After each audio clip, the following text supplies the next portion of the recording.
Okay, hey y'all, welcome back to Doing It with Tyranzia. I know a lot of y'all been saying y'all new to subbing, so I'm gonna do a sublimation video. And as you can see, when you do your print, a lot of people throw these prints away because they feel like they're not vivid in color, they're dull. Listen, your printer is working.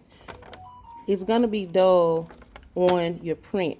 You won't see the full color until you actually sublimate it on your onto whatever you're using. So if you're doing, I'm gonna do a license plate.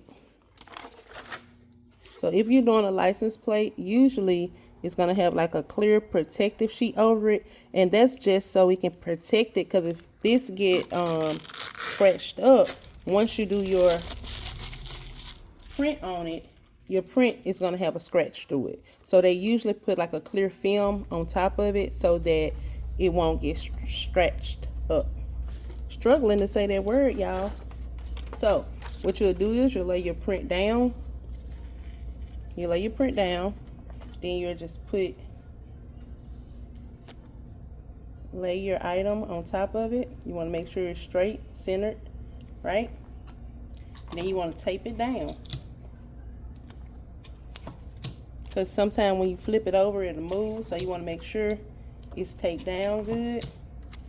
And you also, if you have a Teflon sheet on your heat press, you want to take that Teflon sheet off. I always have mine hooked to my heat press with magnets. So you always want to protect your heat press from any ink bleeding. So I get this parchment paper from Sam's. It lasts a long time. Okay. You can use butcher paper too, but I use parchment paper. Okay, you want to lay it. You see I'm laying the actual license plate down. I'm having my printed side up. Like I said, protect your heat press because the ink will bleed through the back. And you want to press this. I'm pressing at 400 degrees. You can usually do 385 degrees for 45 seconds to 60 seconds, but I'm actually doing this at 400 degrees for 60 seconds. You always, when you buy the sublimatable items, you want to also always capture the temperature and the heat settings. You want to make sure you get the all that from whatever site you're ordering from. They usually have it in the description. They'll have like how to or video to show you how to use their products. Because if you shop at different suppliers, some of their stuff work a little different. So you always want to make sure you print off or take a screenshot of the directions.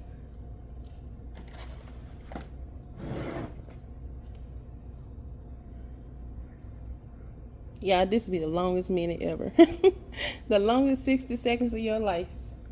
Waiting on the sublimation print to press down. This will be so long. And I want y'all to post in the comment. Post your sublimation once you're done. I want to see how it turns out. I may do a shirt. I doubt it, but I may do it. Okay, it's done. That 60 seconds can go by so fast, so slow I thought. Okay, now this thing is so hot, so you want to make sure that you let it cool down before you mess with it, because you'll burn yourself. Now, if you like me, impatient, I told y'all I'm working on it. Patience is a virtue, but I'm working on it. Look at that, y'all. I'm not gonna touch it. I think I'm gonna burn myself. Okay, I let it cool down, y'all. So let's see how it come out.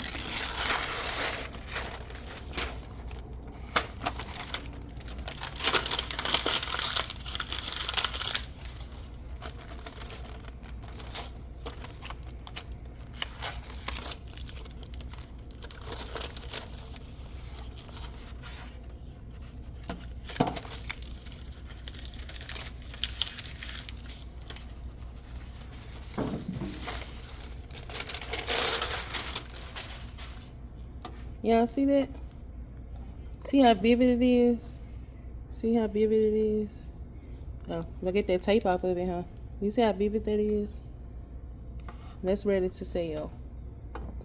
ready to sell. But I think I'm a military member. I think I'm gonna put that on my truck. So I'm gonna be nice today. I'm gonna go ahead and do a shirt. Be nice to y'all. For y'all newbies that's saying, hey, I'm just getting into subbing. This is a polyester, 100% polyester blend shirt. You want to do just like we do when we do the vinyl. You want to split it in half. That way you get your little center cut. Make sure it's like about 3 fingers from the neckline. Now go ahead and tape it down. The only thing about these shirts, when you tape it, for some reason, I may not tape it because sometimes it leaves the tape print on it. So I may not tape it. I may just use the tape to get it where I want it and then take my time when I do it. So you always want to put something in between your shirt. So I always use a piece of cardboard. Okay? See how the wind just blows stuff, y'all? So I always go under my shirt. Okay? Make sure it's under the print because it'll bleed through the back of your shirt. Okay? So I'm gonna take this tape off because like I said, that tape will leave a mark for some reason on these polyester shirts. Some people okay with the mark. Some people like, hey, can you not press it? So if y'all know a trick to keep it from leaving that tape mark, let me know because I haven't found it yet and I done tried a lot of stuff. Again, I'm gonna protect my heat press. So I use a little piece of cardboard to protect the ink from going to the back of my shirt. Now I'm also gonna put this parchment paper on top to keep it so if it bleeds, it don't bleed on my heat press. Okay? It's a little bit more harder to press because now, you know, that cardboard has it raised. Okay, I paused it for that 60 seconds, y'all. Okay, y'all ready to see? Let's see it. Let's see it. You see that? Now, one thing about sublimation that you got to remember, when you're sublimating a shirt, whatever it doesn't, you cannot sublimate white, right? So whatever you have, like those white areas, is going to be the color of the shirt. Now, say for instance, this was supposed to be pink. It really wouldn't be pink on this red shirt. It takes on the color of the shirt. Okay, so be mindful of that. You see, y'all, this came out so good. So good. It came out so good. And this shirt, you can sell it for $20 to $25.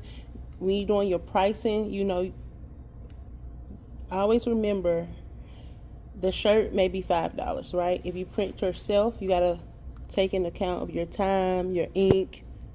You want to take in consideration your time, how long it took you to design it when you setting your price. And you also want to look at the market, like go on Etsy, go on other people's sites, see how much they're selling their shirt for, and that way, you know, but don't sell your shirt for $10 because everybody's selling your shirt for $10, because what you're doing is you're just working for free and you're wasting your time, and sooner or later you're gonna give up because you're not seeing a profit or return on all of your hard work, and you're like, I don't see why am I doing this. So make sure you set a price that's reasonable, that's fair to you and your customer. But look at this. This is nice. And the good thing about this, when you do sublimation, you cannot feel it. You can watch it 100 times. It's never going to fade or dull out on you. As long as you use shirts that's 65% polyester or more. The closer you get to 100%, the better your print will look. It's going to give you a vintage look when you do those 65% shirts. Yeah, you can sub on it, but it's going to be a vintage look. So if that's the look you're going for, then hey, use 65% shirts. But if you want a popping color, very vivid, then you want to use 100% shirt, and you can find them easily. They S&S has a brand called Sublimate. They are very good. They're not thin. You know, some shirts you can kind of see through them when you do the white polyester shirts. So Sublimate shirts are very good shirts. I will put a link to that so you guys can go and read your own reviews on those shirts. I'm not getting paid for those shirts. I just want to help my sisters and brothers out, because it is hard to get good products. You don't want to keep on buying products just to test stuff out. They can get very costly. So yeah, this is nice. I love it. Y'all leave me comments, leave me questions in the comments. Please subscribe, like, share. I talk back. Y'all see that? I talk back. Bye, y'all.